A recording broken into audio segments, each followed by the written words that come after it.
How you doing, baby? Happy Tuesday. And today, on Coffee and Conversation with your girl, Shakenya. When you get a minute, go to that YouTube channel, Shakenya, and hit subscribe. Look at some of the videos. And if you see something that you like, oh shoot, just hit share. Hey, that's not even hard to do. Like, it don't even take a lot of energy to do that for me.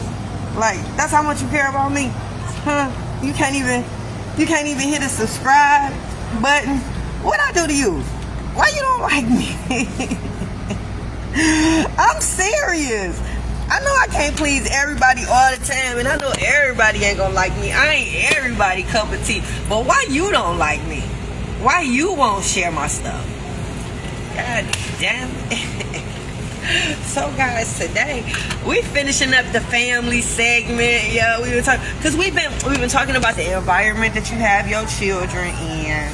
We were talking about the individuals and the influences you have around your kids.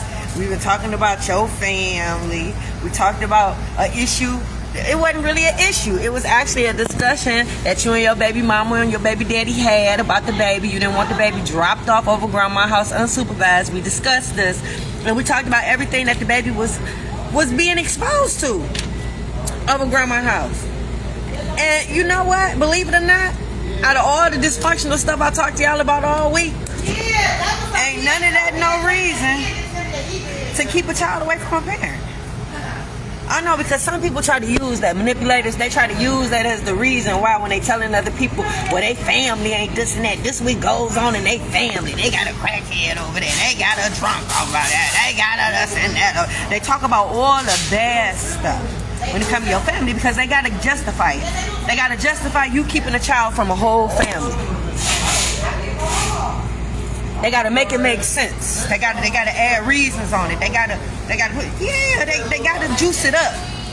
Because think about it in your situation. Has anybody came to you and asked you what happened?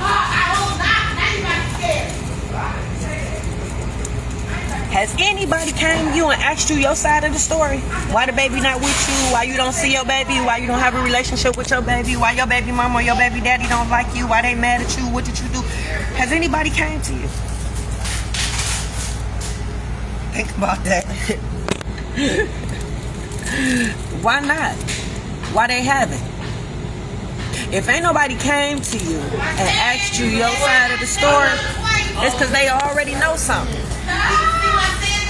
They already know something. Why? Because your baby mama, your baby daddy done already created this narrative. They've already created this character. And so these people are going off of this person that your baby mama or your baby daddy created. So some of them try to use the family unit as a reason why. Yep. But even that, everything I described to you in grandma's house still ain't no reason for you to keep the child away. Yep. To be honest with you, that whole experience of going over grandma's house, it can be a learning experience for your child. Yeah, and you can still shelter your child from certain things while they're over there learning. Yep, I feel every kid should be a certain percentage of street smart and a certain percentage of book smart. Yeah. You gotta teach your kids street smarts. They gotta be aware. Even if you bougie, you stay in high society, you in the suburbs, shit, you better take your child over to your auntie cousin's house that still stay in the hood and let them play with their cousins so they can be grounded, they can be humble, they can be aware of their environment, they can learn certain things that you might not be teaching them because you in the suburbs and you done lost track of everything. You done forgot where you came from. The dangers be lurking and you don't even know. You so doody-doody-doody. Yeah, nope. Keep your baby grounded. Take your baby back to the hood. Let them be around their cousins. Let them figure some stuff out. Like, I would drive my kids everywhere. I didn't allow them to catch the bus and all that type of stuff. But I know they need to know how to catch the bus. So I would drop my daughter off over my auntie house on the east side because I know they asked to go somewhere. My auntie gonna say, catch the bus. So I know that she's gonna learn how, But yeah, so I indirectly exposed her to something that I knew I wasn't gonna teach her, but I know that she needed to know. parenting is tricky in that way. So yeah, guys, let's see. What can your child learn going over grandma's house unsupervised? Just getting dropped out, right? And supervised, because I don't want to take that away, because some of this stuff can be monitored, like I said, if you was there. So yeah, what can the child learn from the cousin selling drugs? Yes, it's a chance that the child might start selling drugs. They see that flashy lifestyle, they see that money, they see it coming fast. They might. Now, if you still teaching business over here and teaching go to work and this and that, your child might end up being a drug dealer, but will legitimize itself and put the whole family on. So that's a possibility. But they can learn a lot from the cousin selling drugs. Not a lot, but they can learn some stuff. Value of money, maybe. How to buy, what you can do with money, maybe. What not to do to get your money, maybe. Can be a life learning lesson. Because it's like shooting dice or something. You know, you just throwing and rolling the dice. The kids can go that way or they can go another way. You just don't know. You just got to be real careful. But if both of y'all working together and both of y'all teaching and preaching the same thing, and everybody around y'all in the family preaching and teaching the same thing, it's a good chance that the baby gonna stay in that same little path in that pocket. Hey, Reese, it's a good chance that baby might stay in that pocket. Yeah, but all y'all have to be reinforcing that. All y'all have to be teaching the same thing. Let's say the auntie with the mental issues.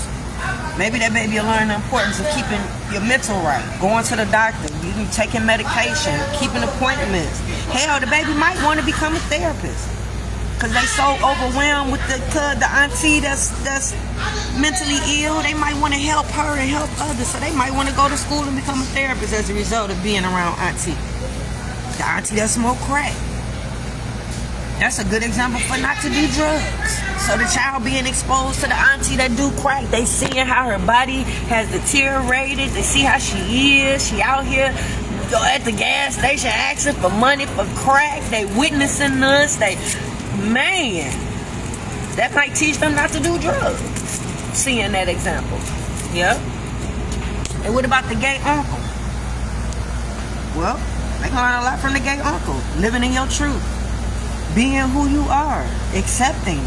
Maybe they'll learn acceptance. Maybe they'll learn not to judge. Maybe they, ain't no telling what they will pick up being around the gay uncle. Mm-hmm.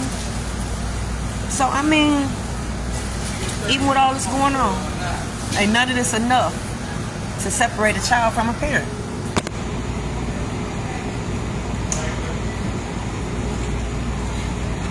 If there's no abuse or neglect,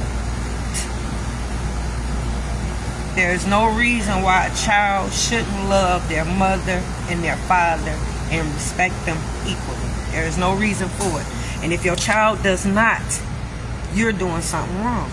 Either you're not correcting this baby, you're not making this baby respect their mama or their daddy, or you don't demand respect from this child. I think back when the baby was still in my care, and I heard her hollering at her dad over the phone, and I didn't know who she was talking to, and I pulled the car over the phone, found out she was talking to her dad. But the whole scenario, me cussing her out for raising her voice at her dad and letting her know, I never want to hear you talk to that man like that. That's your father. You said, me instilling that you have to respect him.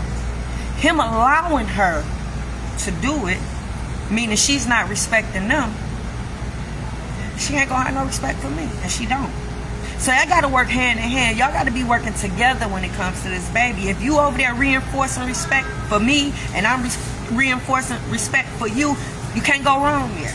But when you leave a gray area, meaning you playing games, because a lot of that comes from when you playing games and you trying to win favor with this child. So you do any and everything to get that. So that's why you have some parents that don't make the child clean up when they come over there. You win in favor with this baby because who wants to clean up?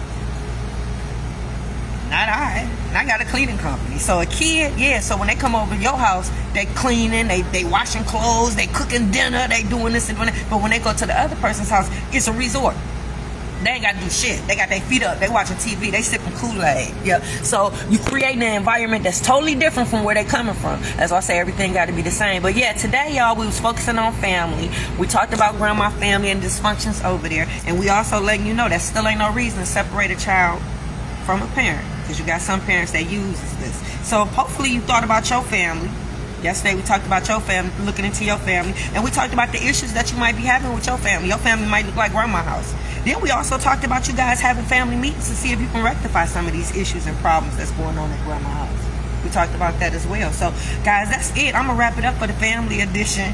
I don't know what we're going to talk about tomorrow, but yeah, I just want you to look into family. If you are one of those parents that's using family as a reason to keep that baby away from that parent, that's abuse. Yeah. That's it, y'all. I'm out. Mwah.